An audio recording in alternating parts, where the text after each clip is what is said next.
Hello மக்களே, welcome to Bigg Boss review channel. இன்னும் என் சேனல் சப்ஸ்கிரைப் பண்ணலைன்னா சப்ஸ்கிரைப் பண்ணுங்கள். ஸோ திவ்யாவோட மேட்ரு வர்றதுக்கு முன்னாடி சாண்ட்ராவை பற்றி பேசிகிட்டு இருக்காங்க. சாண்ட்ராவோட சடன் சேஞ்ச் வந்து டவுட்டாக இருக்குதுன்னு சொல்கிறாங்க. உண்மையாலுமே அது ஒரு கேம் ஷோ. அப்படி இருக்கும்போது எல்லாருக்கும் டவுட் வருது. அவங்களோட ஒப்பீனியனு நம்ம இங்கேருந்து பார்க்குறோம், அதனால் நம்மளுக்கு வந்து அது தெரில.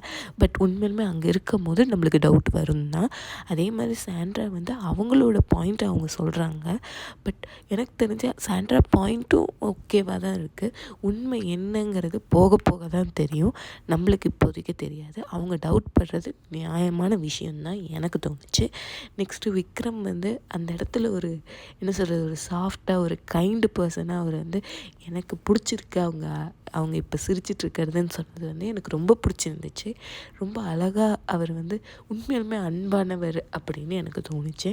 சபரி கூட ஸ்லீப் பேட்டர்னுக்கு சப்போர்ட் பண்ணார் சாண்ட்ராக்கு.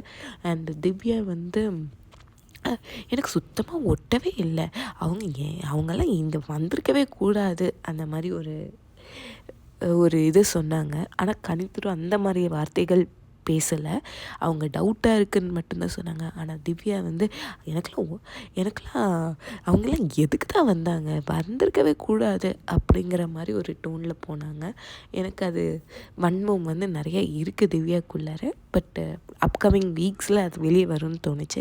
கனிக்கு என்னென்னா, ஏன் கனி சாண்ட்ராவை பற்றி பேசுகிறாங்க அப்படின்னு எனக்கு தோணுது அப்படின்னா, அவங்க டவுட் பட்டதெல்லாம் நான் தப்புன்னு சொல்ல மாட்டேன். அவங்க இப்போ திவ்யா வீட்டில் வந்துட்டு போனதுக்கப்புறம் திவ்யா அண்டு கனி வந்து பேசிகிட்டு இருந்திருப்பாங்க. இவங்க ஒழுங்காக இது பண்ணலை, ஒர்க் பண்ணலை, அது இதுன்ட்டு.